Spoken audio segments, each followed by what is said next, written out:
smash the sand on the corn bunk, and if you've seen in previous videos, we put sand on top of the bunks, and in the winter it freezes because it's really cold.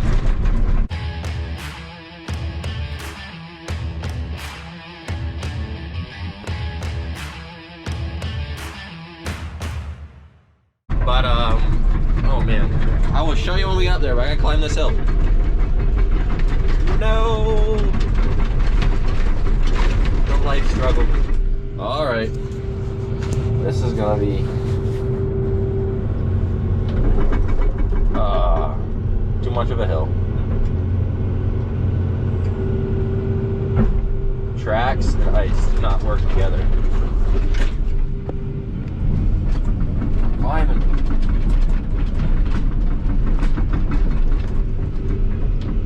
Whee!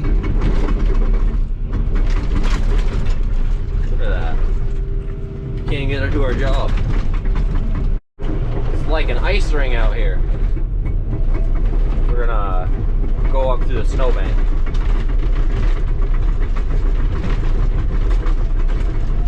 Oh, we're gonna make it. And that's why you don't plow everything.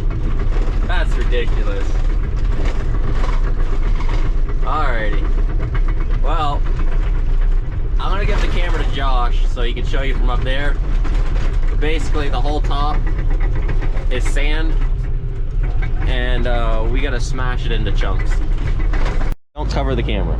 You can record it from up there. You can bring him up there, but he's gotta move out of the way after.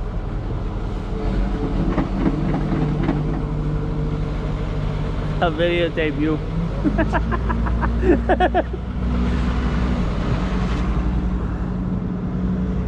If it goes black, tap the screen. Okay.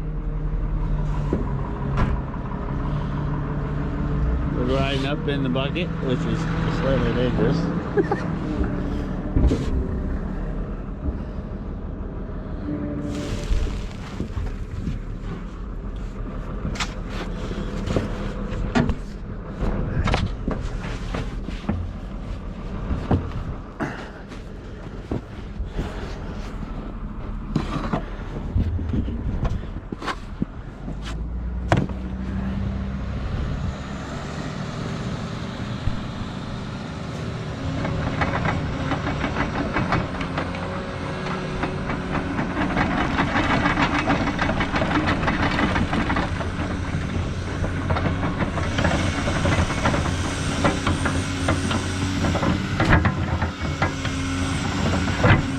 And this is how we open corn buckets.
we got the sand smashed.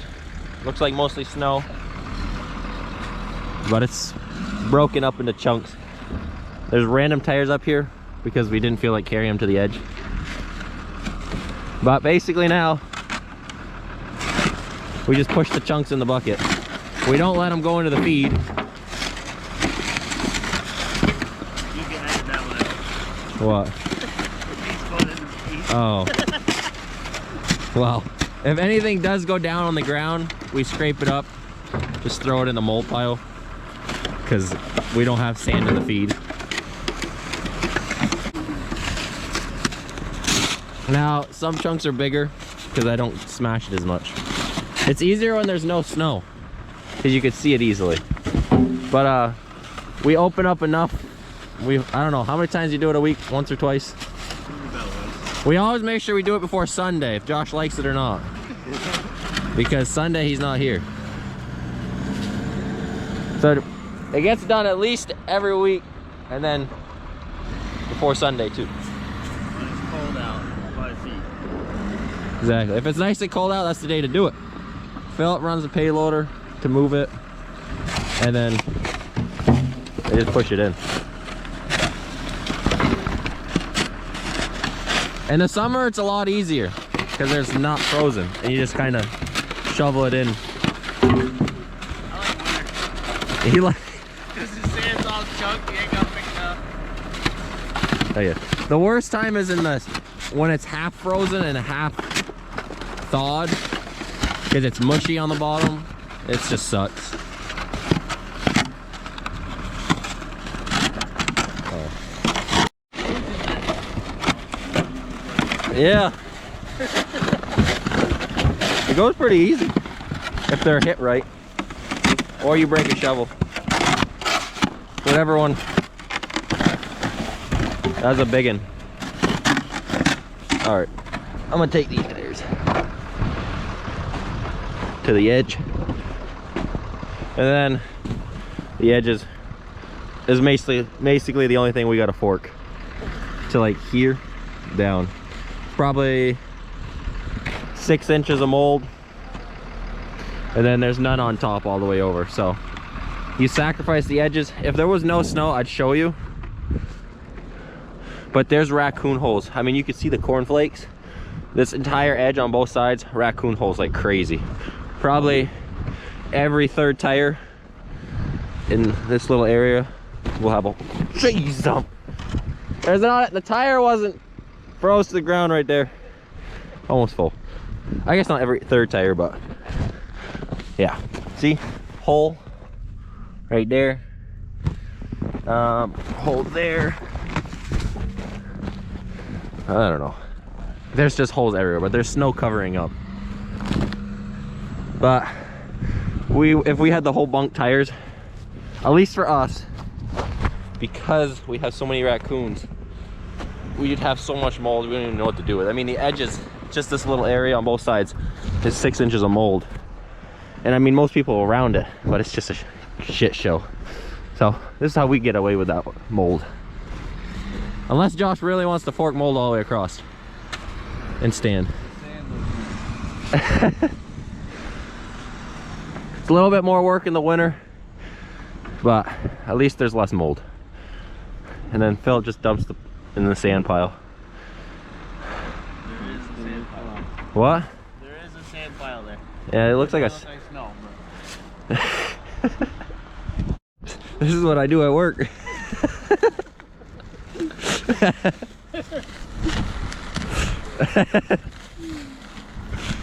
Oh, that's where the layer started of the new tire.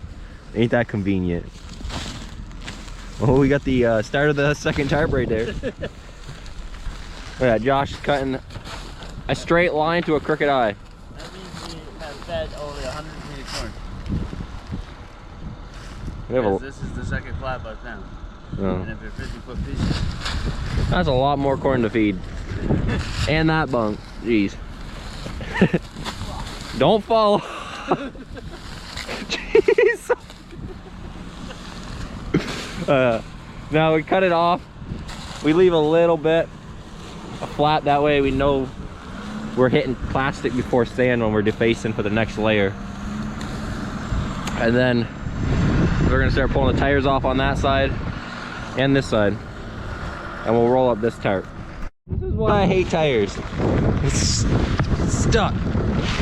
Josh, you wanna jump on it? Oh yeah. I don't weigh enough. I'll kick it with. Don't land on me. We gotta do this at the same time. Oh! I hope the camera got that. Oh. There we go. That's why I hate tires. They just freeze. One tight camera deal. You can see right here where the tight new plastic is. But this right here is all mold to right here. And then over there where Josh is, it's already fresh. So that'll be all good. He's rolling that up. Takes up less space in the dumpster. Santa, those froze. Dang it, man. I should have ripped them off with the excavator. I normally do that. Well, that's the end. I'm gonna get the excavator. Here, there's a couple truck tires that we put at the bottom that are froze. I'm gonna pull them off. Phil's dumping that. We lost the tire.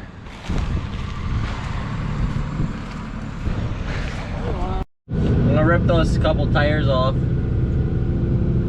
without destroying the plastic sand wall. Oh, we got one.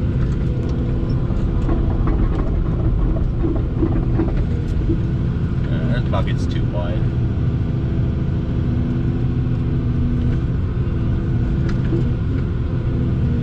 There. That one's loose. Is that good? I can't see anything.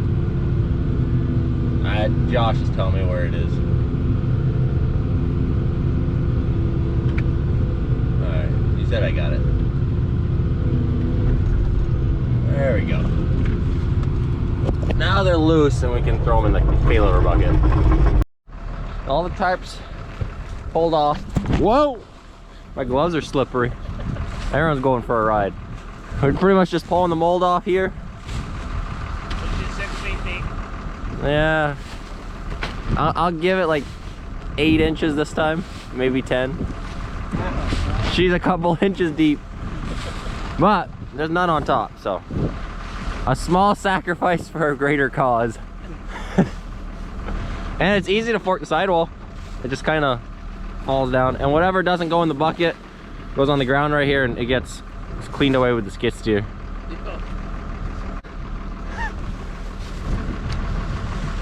You gotta make it in the bucket.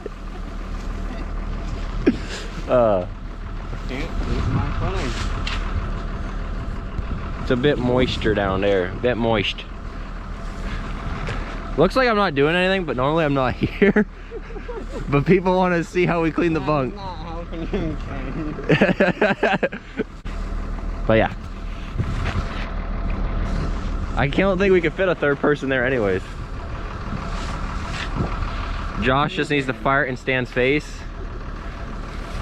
A little bit of nitrous. He's got that right on camera. He's dumping that a little bit because they're getting more in the ground than in the bucket. So, this side is cleaned off. This right here is going to get pulled away with a skid steer with anything that also fell down, because that middle pile was clean feed. We put that in the center. All this that fell down is going to get scraped up, put in the mold pile, because there's little chunks of sand that came down and he's pulling it out of the good pile to make sure there's nothing in that. This will get scraped away, and then the very corners anyways, they get fed to the heifers, or it gets fed to the heifers.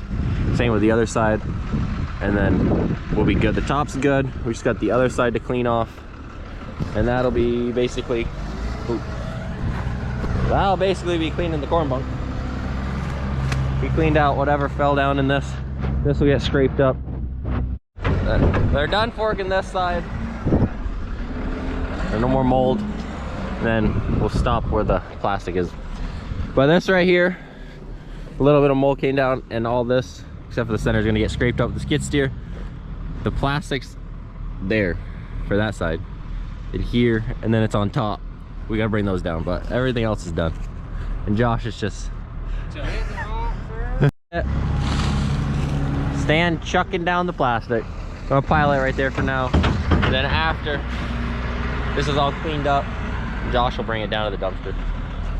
But he'll clean that with the skid steer, and it'll be good. That's basically how we clean the corn bunk and the other bunks too in the winter. Excavator and smacking and shoveling. What? The way to do it. At least we don't have mold on top. Alright, I'm not doing it with a fucking sledge. Alright, that's how we do that. Till the next one. This is, I'm going to show you how we get down Ice Street Hill with an excavator. With Andreas driving.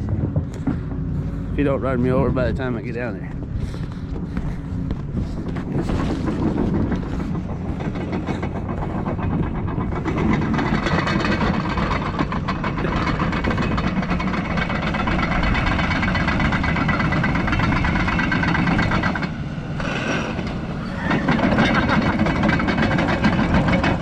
Usually he slides